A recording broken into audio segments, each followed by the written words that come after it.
I'm Sean Trafe alongside RJ Choppy, Cowboys insider Bobby Belt, joined by Coach. Good morning, man. How are you? Good morning. I'm doing great. God, it's good to hear your voice. Bet you're thrilled. What do you guys? I can't even say it with a straight face. What have you guys been up to? Surprised to hear from us, huh? Okay, hang on. When you first heard about or saw, did you go, the idiots in the morning? It had to be these fools. Huh? Oh no, I just know we have such a great show, and I think sometimes other shows try to get competitive, and and they try to upstage this remarkable session that we have on Friday. So I get it. It was a good attempt. I mean, you guys got some national exposure out of it. So I don't know how much you paid Jerry for that, but that was a smart move on your guys' part. No, Mike, Jerry pays us. That's right. You got Yeah, I think I heard that too. Yeah. I was most offended. Not that we were football dummies. Not that we're paid. I was most offended that he goes, I think Mike has a show. I know I have a show. Steven has a show. Yeah. I'm like, damn, Jerry. Fridays, man. Fridays at 6:30. Come on. Act like you don't know we have a show on Fridays. I mean, everybody's pulling over in their car right now. They just can't wait to see what's going on. Coach, that's not even the best thing that I wanted to go over with you. I heard that you noticed someone the other day in 90-degree weather at practice wearing a sweatshirt and a hoodie. Do you recall that? Oh, yeah, absolutely. That's my look. It's my look. What do you want? I mean, it's the executive workout. It's a smart move. I get it. The executive workout? I like it. Bobby just wanted to smell like the whole Cowboys locker room after practice. What happened, Bobby? How were you? How was Mike jarred? Oh, Mike was just walking to the field, and he goes, "You all right? Why are you wearing a hoodie?" Because it was almost 90 degrees, and I did have a bright yellow hoodie on. But I came straight from the station. I was just running straight over to practice. Yeah, so. You can't wear a T-shirt underneath a sweatshirt or have another shirt in your car. No, absolutely not. Especially where you were standing too. I mean, it gets hot down, in that end. Yeah, it's beaming off of the building there. We're getting all the sun reflection. Well, we know he's an attention whore, Coach. So that's his way of standing. Is that what it was? Yeah, that's what it is.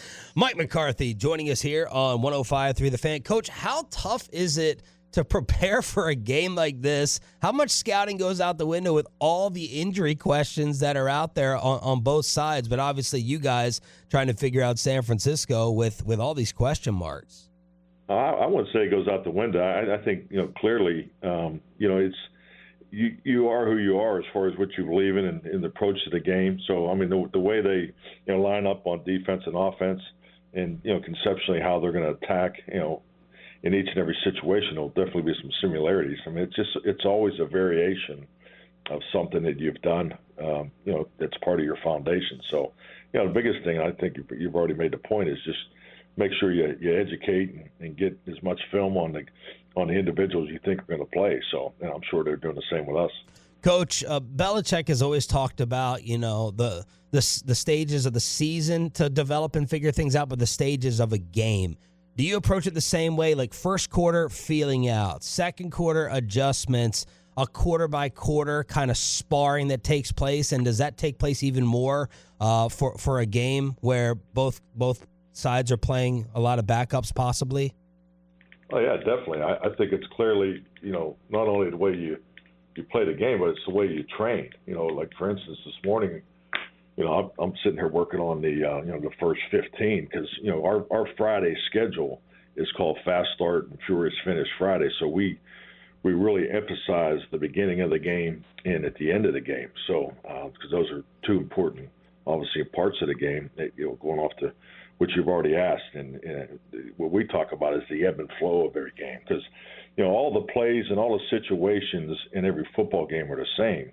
It's just a matter of what order that they come in. And that's why, every single game is never the same. So you got to be in tune with the ebb and flow of the game because there's things that go on early in games and, your instincts and awareness to anticipate that. And then you have the ups and downs throughout the game. And then when you get down to the fourth quarter, I mean, there's some situation-specific keys that you have to be on top of, especially, the score of the game, obviously, the timeouts, where you're at on the field, the momentum, and you got to be able to apply all the things that happened during the course of that game to, go win the thing in the fourth quarter. Cowboys head coach Mike McCarthy joining us here on 105 Through the Fan. Coach, there's a note this week from NFL research that said San Francisco runs, it's either the tightest or the second tightest formations on average in the NFL, and that you guys run the widest formations on average in the NFL. Could you just explain in whatever simplest terms there are, the schematic thought behind running such a tight formation versus running things a little bit wider like that? Yeah, definitely. No, I mean, I'm definitely aware of the statistic. I think it's like anything, they're measuring the alignment of your number one receiver on each side of the ball. I think just like anything, I think if you break those type of statistics down even further, A, based off situation, B, the situation in the game, whether it's first and second down, 2 minute, and so forth. So, I'm aware of where, we've been high in 3x1 and 2x2 standard formations, which is a full spread formation that's, I think, more reflective of the amount of 2 minute offense that we've been in. But also, I think the incorporation of how you attack the perimeter blocking has a lot to do with it. So, their run game in the first and second down is more of a two back and things like that, where we've been more one back. So you look at all those factors, but really the statistic is purely off of the alignment of the number one receiver on each side of the ball. Mike McCarthy joining us here, 105.3 The Fan. Look, it's no secret that y'all have struggled with them a little bit, to say the least, over the last couple of years. How much of that is their players versus their scheme? Like, how can you differentiate between the two? Well, I think they go hand in hand. I mean, you have to, because, some players play better in certain schemes. I mean, stating, the obvious there. But, yeah, they do a really good job, schematically sticking to what they believe in. Even on defense, they've gone back to more of a 2021, 2022, identity as far as what they're doing schematically than what they did last year. So what they do, they have excellent players. They're well coached, and that's a tough place to play. So it's a competitive game that we're really looking forward to, and I feel strongly about the way our guys have come off of the bye week. They've been very, very accountable and engaged into the things that we need to really focus on, and we had a hell of a practice yesterday. So felt great watching the tape. Felt even better coming off the field yesterday. So we just got to keep it about ourselves, and that's the way we have always operated, and just got to continue to improve, because we're still green in some areas of our football team. We just got to keep working. Kansas City did a nice job last week against them, and Spagnuolo's done a really nice job against the Shanahan system for a while. What does he do differently to dial up plays that really kind of confuses them and puts them in tough spots? Well, I mean, that game definitely was a slugfest there. Was the first quarter or two, so and then it kind of changed in the second half, just going back through the game. But no, I thought they did a really good job up front. You got to own the line of scrimmage, in every game, and it's definitely the case against these guys. I mean, they're built up front. That's where it starts. Offensively, as we look at their defense, this is a defensive front that there's a lot of value that's put on there, and they play to it. Line movement is something that they do a lot of, and I think it's something that we need to be very conscientious of offensive line-wise, because we've seen a lot of it this year. And I think as far as Kansas City, I thought they did a really good job of owning the line of scrimmage and really keeping their run game under wraps. It starts with the run. You have to stop the run against San Francisco, because everything comes off of that.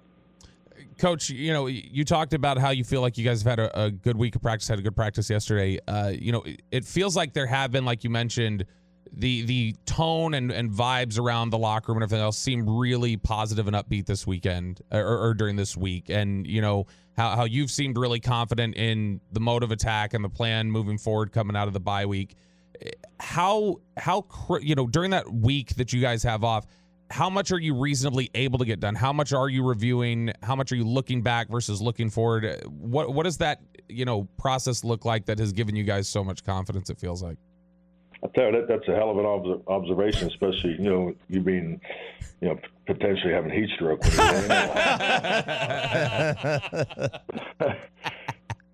I think it's like every bye week. I mean, there really is so much you can do. We took Monday, and it was all about self scout. I mean, it was the opportunity to go back through all the pros and cons, offense, defense, and special teams. And then the other part was we had the ability to do our across the hall processes, which is very beneficial for the players. It gives them an opportunity to get a second opinion of sorts from the opposite side of the ball, coaching wise, and you're really hitting a lot of those same topics just from a different angle and from a different communication platform. So I think we did the best we possibly could in the time frame. The coaches put a ton of time into that process, but then when they came back, we ended the day Monday moving on to San Francisco, to get ahead of it, and then really when you get back on Wednesday, you got to get into that normal flow and get ready to play the game. So it's been a good week so far. Coach, you mentioned a little bit ago you were working on the first 15 right now, and I know we've gotten questions before about NFL teams scripting the first several plays on offense. When you look at that process, what in general are you guys looking to accomplish with those first 15 plays? Do you ever reach a point where you say, hey, we have certain rules where we break away from these first 15, or is that a hard and fast rule, like we're committed to this and this is what we operate within? Yeah, I think it's like anything. Everybody, you grow up learning a system, in this league. But then you do it how you feel best fits you in your football team. I've always put together the top. It's actually the top 25 thoughts for first and second down, and then I get into the top thoughts for every situation. I think it's just real important anytime you can bring clarity to the initial starting line of every game, so the guys can really lock in. Hey, this is what he's thinking first, and because going back to the question about the ebb and flow of a football game, it's just like anything. You want them to anticipate calls, and I think it really starts for me and Dak Prescott on Thursday night, because we'll sit here and go through the whole call sheet, and there's not a lot of dialogue on things we don't agree on, because I've always felt if you're working throughout the week with the quarterback hand in hand, and it's why I try to spend every possible minute I can in the quarterback room, is you guys are seeing the game and you're seeing the plan of attack very similarly, and I think that just points to a higher understanding connection throughout your offensive game plan and preparation process. So, I just think it gives guys clarity. And in the old days, you used to do the first 15 on Saturday night, and and I think what you learn when you're coaching a young team has been my experience. I was like, hell, I'm not waiting till Saturday night. I'm going to get to them Friday morning so that we can practice it Friday and Saturday. So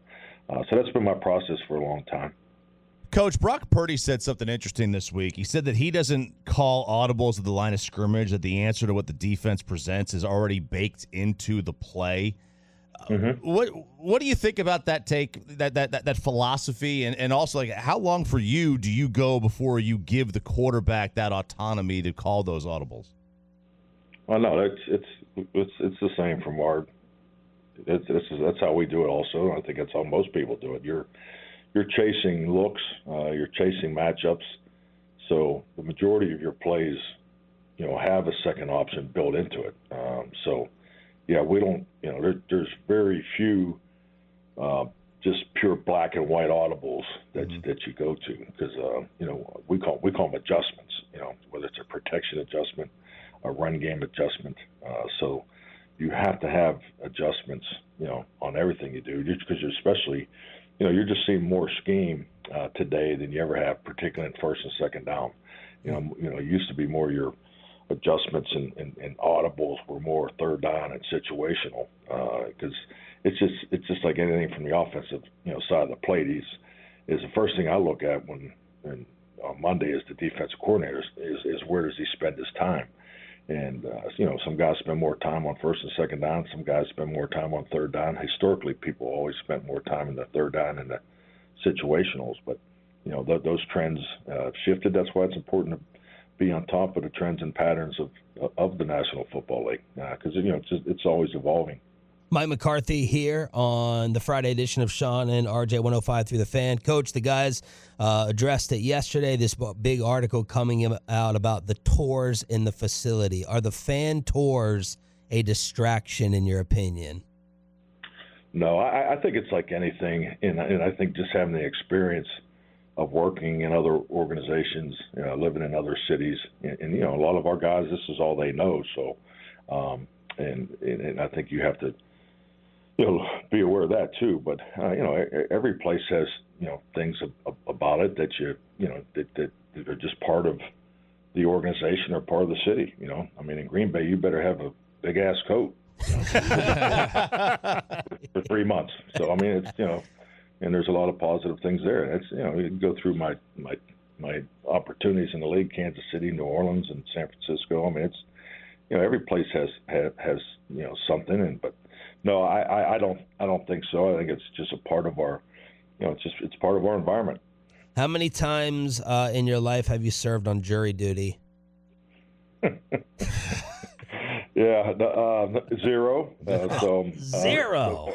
So far, but we'll see. Maybe someday. But just when you think you've seen it all in this league, right, something else happens. So, hey, Coach, you said this week that you were going to check on all the bad plays that you guys run. Have you created your PowerPoint at this yet? That's called a filibuster, guys. That's or a no answer, whatever category you want to put that in. So, yeah. Coach, thank you for having our back, demanding that we stay employed and checking Bobby's hydration levels. We love you and we appreciate you. Good luck Sunday night.